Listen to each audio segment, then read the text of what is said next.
കേരളത്തിലുള്ള ആയിരക്കണക്കിന് കൃഷിക്കാർ ഉത്രാട നാളിൽ പോലും മാസങ്ങൾക്ക് മുമ്പ് കൊടുത്ത നെല്ല് വില കിട്ടാതെ അവർ ഇത്തവണത്തെ ഓണം പട്ടിണി ഓണമായി മാറുകയാണ്. ഇപ്പോൾ ഇന്നലെ മന്ത്രികൾ ലഭിക്കുന്നത് ഓണത്തിന് മുമ്പ് കൊടുക്കും. പക്ഷെ കൃഷിക്കാരുടെ കയ്യിൽ ഇപ്പോഴും ഇന്നലെ കിട്ടിയിട്ടില്ല.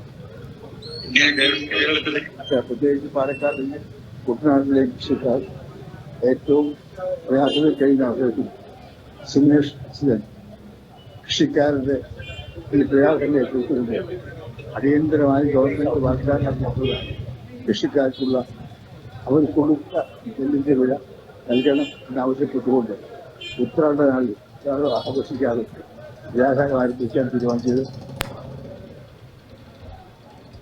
തീർച്ചയായും ഇതിന് വിലയുണ്ടാകും.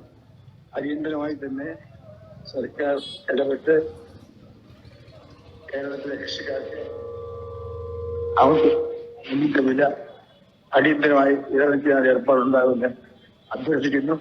ദിനേഷിന്റെ ഈ സത്യാഗ്രഹത്തിന് എന്റെ മാത്രമല്ല കേരള ജനതയുടെയും കേരളത്തിലെ കൃഷിക്കാരുടെയും പൂർണ്ണമായ പിന്തുണ ഉണ്ടാകും ഞാൻ വിശ്വസിക്കുന്നു. ദിനേഷിന്റെ ഇതുപോലുള്ള ജനങ്ങളുടെ കഷ്ടപ്പാട് കണ്ണീരൊപ്പാനുള്ള എല്ലാ നീക്കങ്ങൾക്കും ഞാൻ പൂർണ്ണമായി പിന്തുണ വാഗ്ദാനം ചെയ്യുന്നു. എല്ലാവർക്കും എന്റെ ആശംസകൾ. നമസ്കാരം.